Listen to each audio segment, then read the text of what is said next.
path for spiritual living that recognizes the beauty of every spiritual philosophy.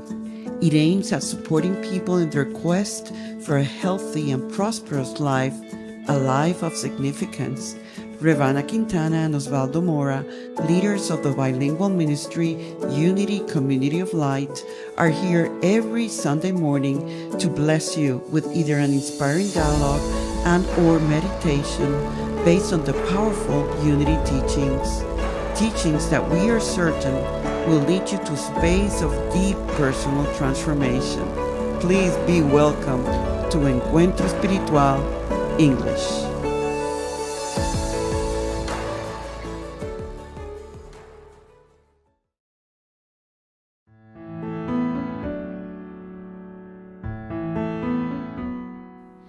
We are a gentle voice that expresses itself powerfully through hearts consecrated to God and truth, and that by its commitment to educate spiritually, pray with devotion, and gather in family groups, amplify the powerful light of the Christ presence to the collective, all leading to true abundance. We are Unity Community of Light, a bilingual unity ministry that offers an online programming in addition to workshops, retreats, and services in person internationally. Our commitment to the transformation of the collective consciousness is our priority. We are here by divine appointment to fulfill this sacred mission, one that we know can only be accomplished through our own transformation. Revana Quintana and Oswaldo Mora and other leaders are fully present to offer you the powerful unity teachings that will change your life forever.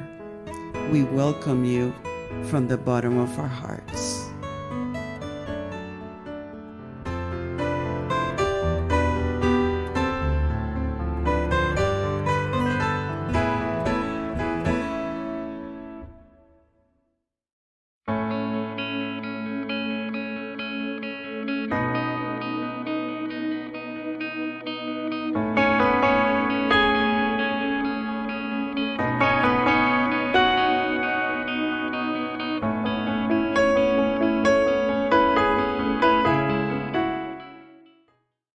Good morning, everyone.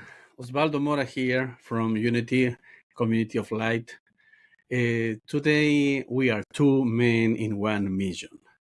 The mission is to share with you our experiences about our quest. Remember that we are working this beautiful book. And you must be wondering, who is that guy that is at the right side of Oswaldo?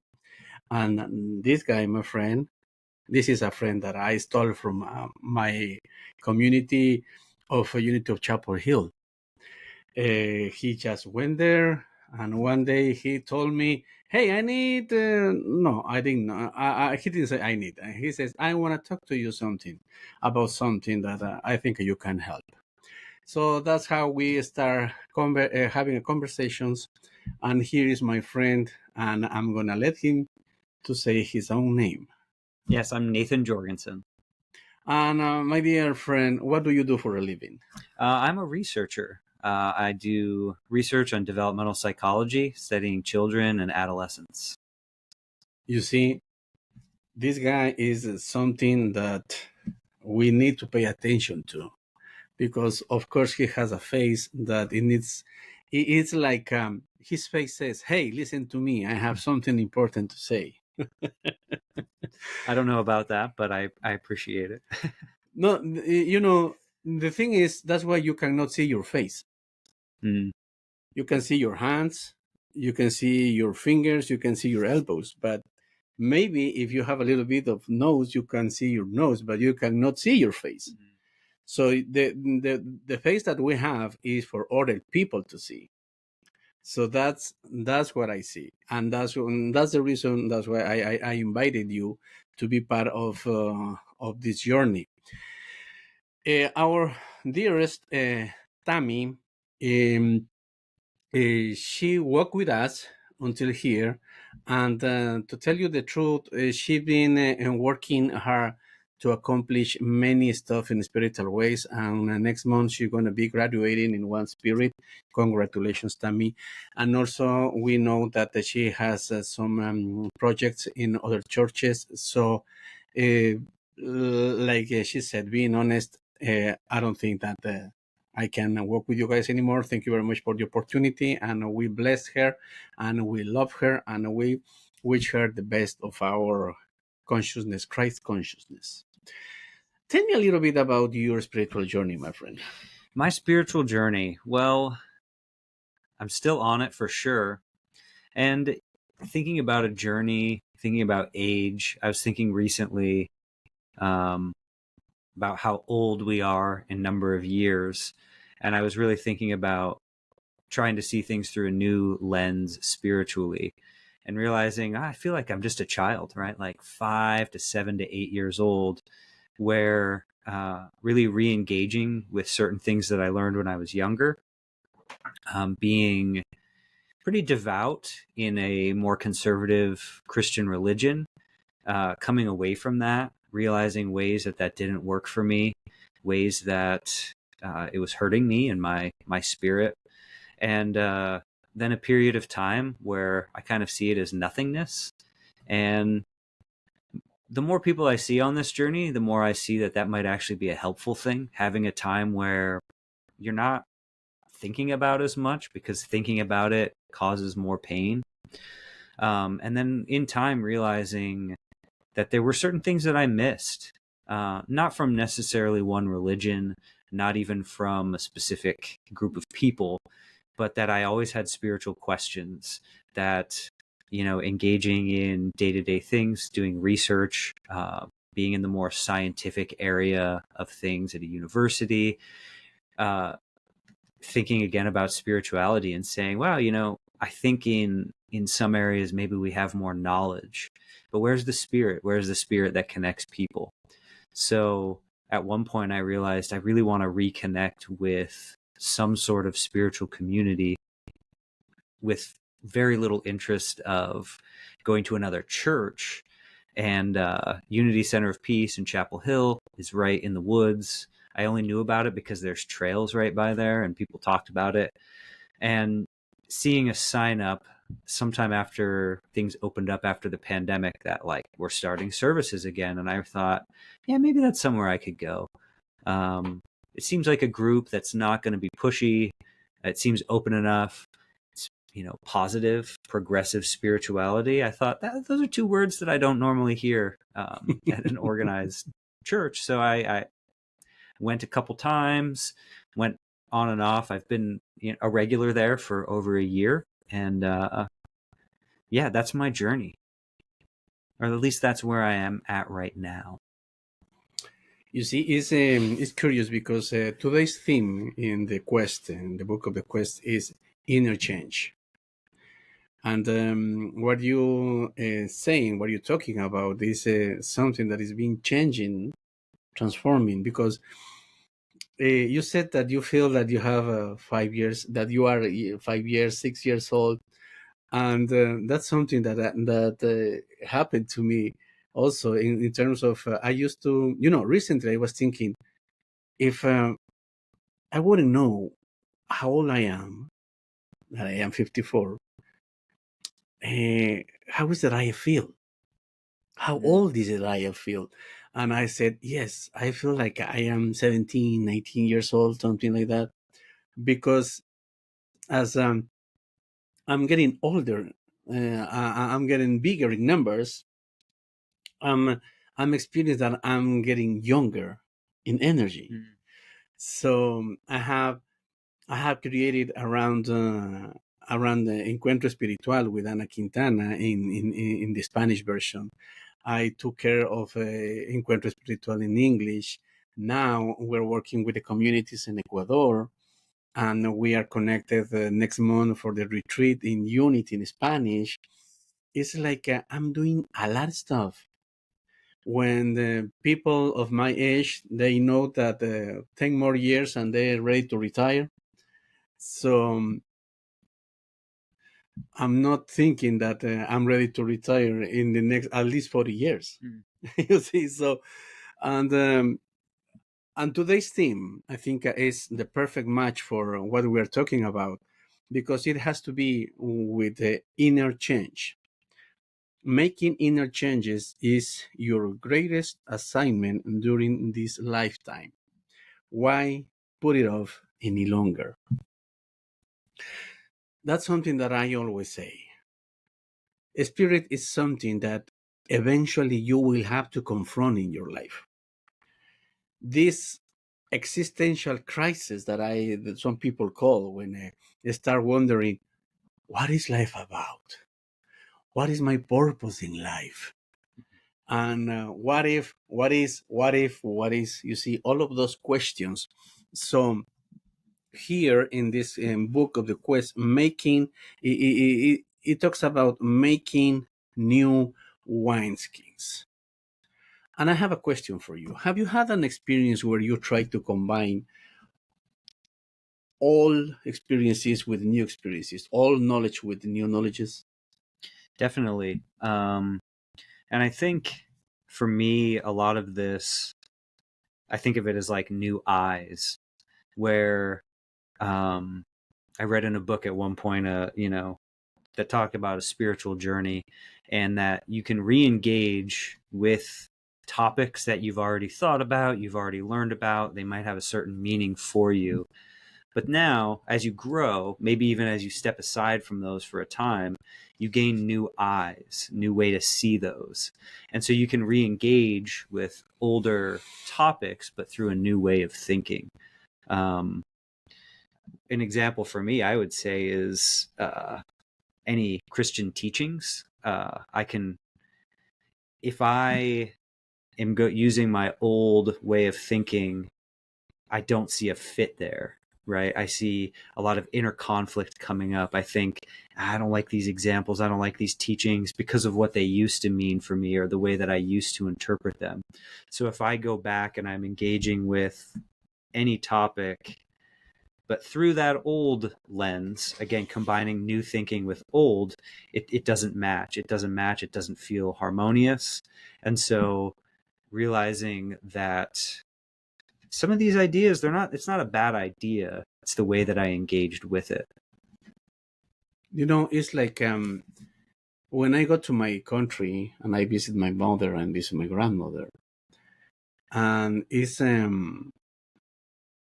hard for me to have conversations with them about God, because they refer to God as someone who is over the clouds, checking on us all the time. So, and that's something that it's been a big question mark over my head since I remember, because it didn't have any explanation to me. How is it that this guy knows every single thing that I do? That's not possible, because we are too many people in the world. So that's not a way. So now I'm going to invite you, my friend, to read this Matthew 9, in chapter 9, 16 to 17, because I think we're going to get a very good base in order to continue with this. Yeah. With this class. And no one puts a piece of unshrunk cloth on an old garment, for the patch tears away from the garment, and a worse tear is made. Neither is new wine put into old wineskins. If it is, the skins burst, and the wine is spilled, and the skins are destroyed. But new wine is put into fresh wineskins, and so both are preserved. You see, today's theme, it takes us to I don't think it's a possibility, but it's a requirement to create a new type of consciousness. It's don't try to put how can I say? Don't bring. Hey, that's the thing. Don't bring all the stuff from your old state of consciousness to the new that you are creating, because in every single moment, this whole universe is in a constant renovation. So nothing is the same, nothing at all. But our human minds have the tendency to keep things as they know. So the mind learn how to do this, and then I expect you as my son to do the same, and I expect you teach my grandsons, my granddaughters to do the same as I'm doing because I'm doing what my parents were doing. See, it's like a chain. Yeah. And at the moment of truth, I used to think, how is it that these people is teaching me things if I don't see them being successful with those things? Mm. That was I don't know if you have something to say about it. Oh, I completely agree. I think as I thought about this chapter, the term wine and wineskins, I had to really think about it because we don't use wineskins, right? We buy bottles of wine today. So I thought, is there a better analogy? And I couldn't necessarily think of one, but one thing I've heard is that, you're talking about what we inherit from our teachings, what we're taught from a young age, that this is what we do, this is how things are. And as we grow, something that was helpful for me as I was initially questioning kind of that foundation, and thinking, I don't know how this works, but somebody said, you can't fit into a box that you've grown out of. And so as you expand your knowledge and understanding of things, there's still a set of rules, of expectations, of behaviors, of this is how we do, this is how we worship. This is the truth. And as you learn truth outside of that truth, if you try then to fit yourself back in that box, whatever it may be, it's behavior, expectation, belief, doctrine, you're going to feel very uncomfortable. And I think that's similar, like the old wineskin, it's going to break. You, as the new person, as the new changed person, you're going to feel pain again. You're going to feel frustration. So that's like spoiling the new wine because you can no longer fit into that box because you've grown. And you know what? The thing is, when we try, because it's trying, it's not doing it, it's not achieving something. When we try to do new things with old elements, there won't be a result that it will help us, because that formula doesn't work like that. And old formulas are not being effective right now. Maybe having those formulas long time ago was good because it served the purpose, but right now, at least in these new generations, you are a new generation of believer. When I talk to my kids, they don't believe in those things as they call it. I don't believe in the God that you believe. I don't see things in the way that you see. I don't think you see. It's like nothing for the new generations. We are crazy. What are you talking about? I remember that I told Daniel now, and my son Daniel, he is now 21, almost 21, and I remember that he was 5 when he saw a lot of people out of the church. And he says, "Daddy, why that people is in that place?" And I say, "Mijo, that place is called church." And he asked me, "What is a church?" I said, "Church is a place where they go to worship God." "What? That's stupid. God is everywhere. Why they need a place? Why they need a house?"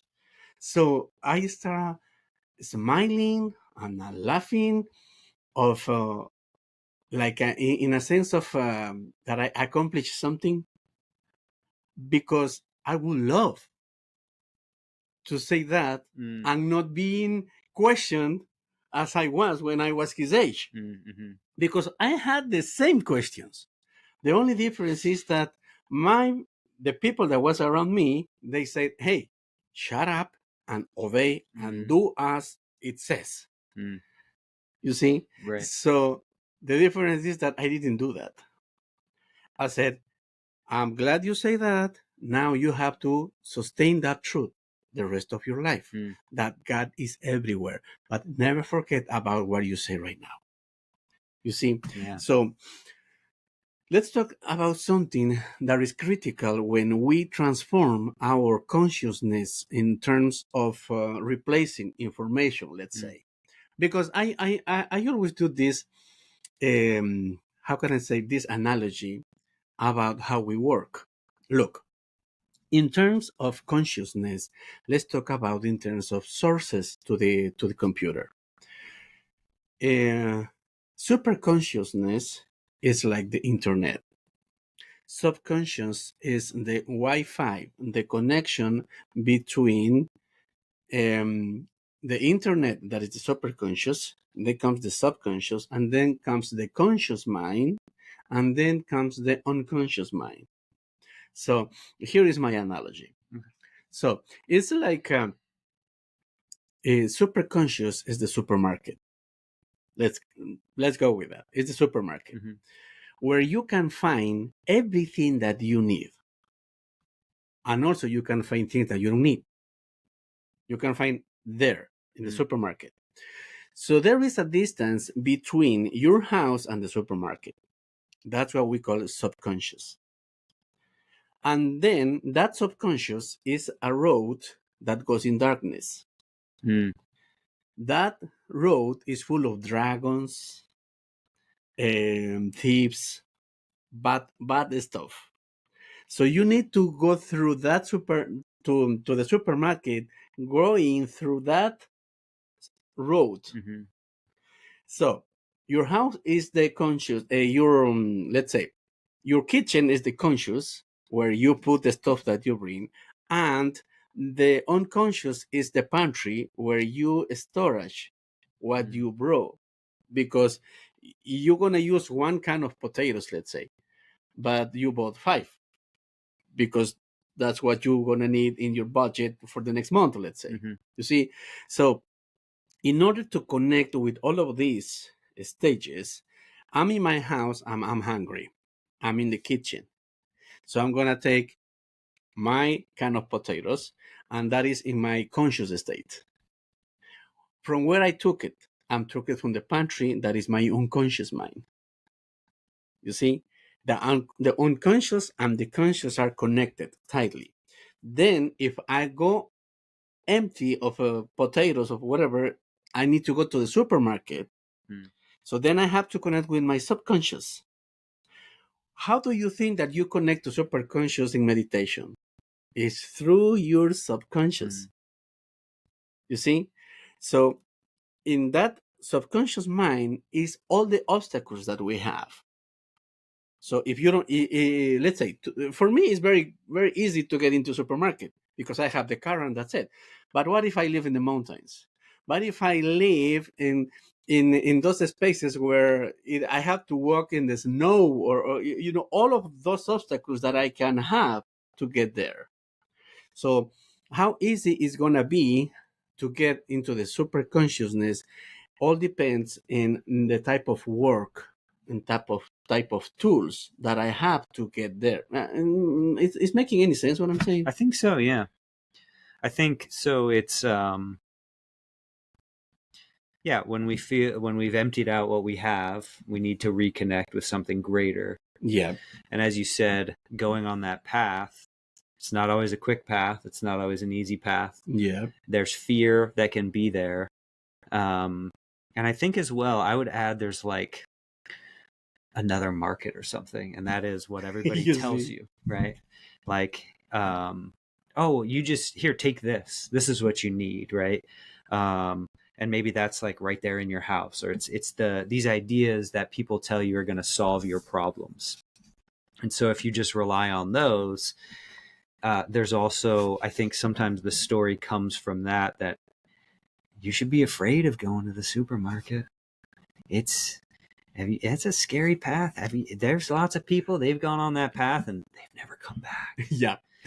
And so, you know, you said like maybe there's dragons or other things, or it's dark. And I think the analogy of darkness, I've come to really appreciate darkness more. I enjoy being outside in the dark. at night.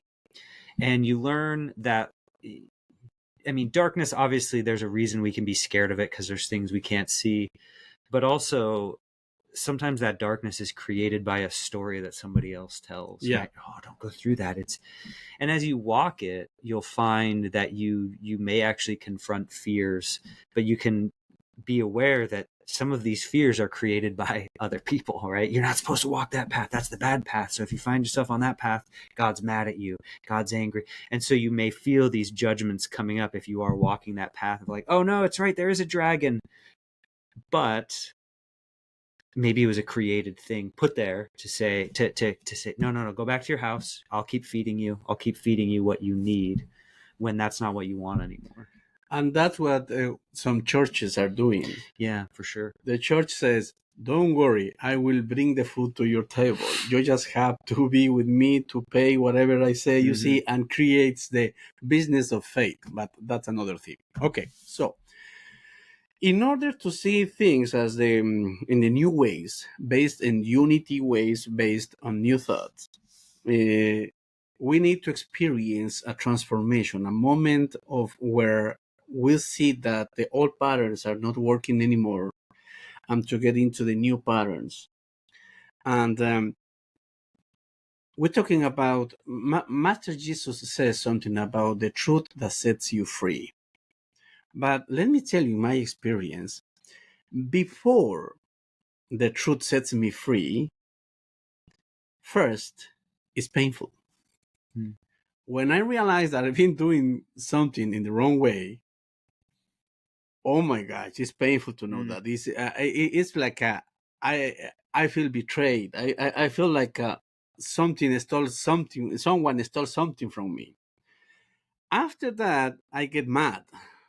I was going to say anger comes next. Yeah. Yeah. Anger comes next because then sets me free. So in the moment that anger comes, I recommend always use a dosage of love in terms of forgiveness. So that will help me to transform and sustain myself in the new stage of love. And then that process, that's something that we call in unity chemicalization. Because the chemicals that were sustaining that truth in your body, in your mind, in your system, now are getting rid of, and you need to get new information, and for the one who controls your mind. Who is the one that controls your mind? I mean, ultimately, it'd be you. In my ego version. Right. You see? So for my ego version, that is the one in control of everything in my mind, says, who changed this information? So the ego complains. It's not painful for divinity. Divinity is happy at the moment that we do any transformation in our consciousness. But for our ego, the one that wants to keep things in the way they are, and the way it always been like this. So ego complains. So you know that you don't have to fight ego. You don't have to transcend ego. The only thing that you have to do is love ego. Because ego is the part that is not enlightened yet. You see? So any final message for your new friends? Yeah. I think I like what you said about kind of stages of emotions, right? When you first start to change, you might feel betrayed, whether it's by yourself or by others. There's a sense of anger. And I like recognizing anger and even seeing the use of anger, one, that it's natural, and then also it energizes you usually. And you may get stuck in like, I'm angry, now I'm going to fight this. I'm going to fix this. But it's not about fixing, like you said. It's about love. It's about surrender and recognizing maybe I can't fix it completely. And if you get stuck in anger, you're just going to be bitter and you're not ever going to get to the love. And I think as well, like, you said your own ego fights it and it resists it. I think there's a lot of fear with that. For me, there have been times where I recognize, like, I'm not very happy right now. There's some happy moments, but like if I look after a month, I feel like the majority of my time is just not very happy.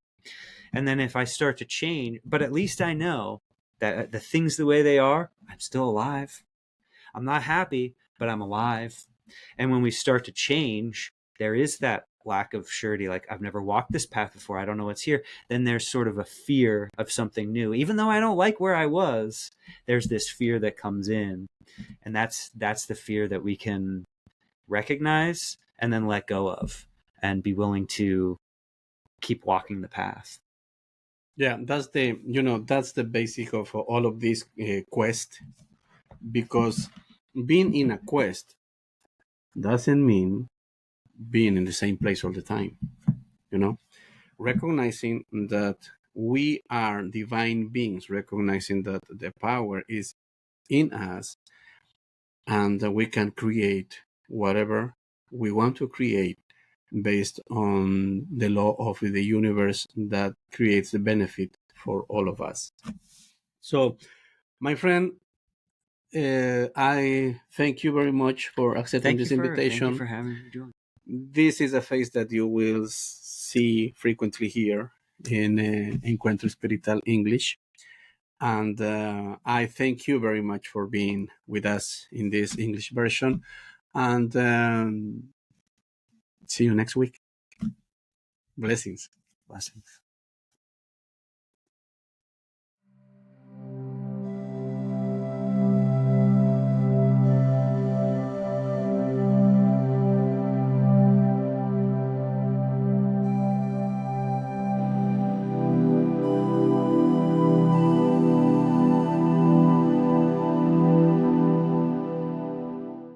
Unity COML, Unity Comunidad de Luz, Community of Light.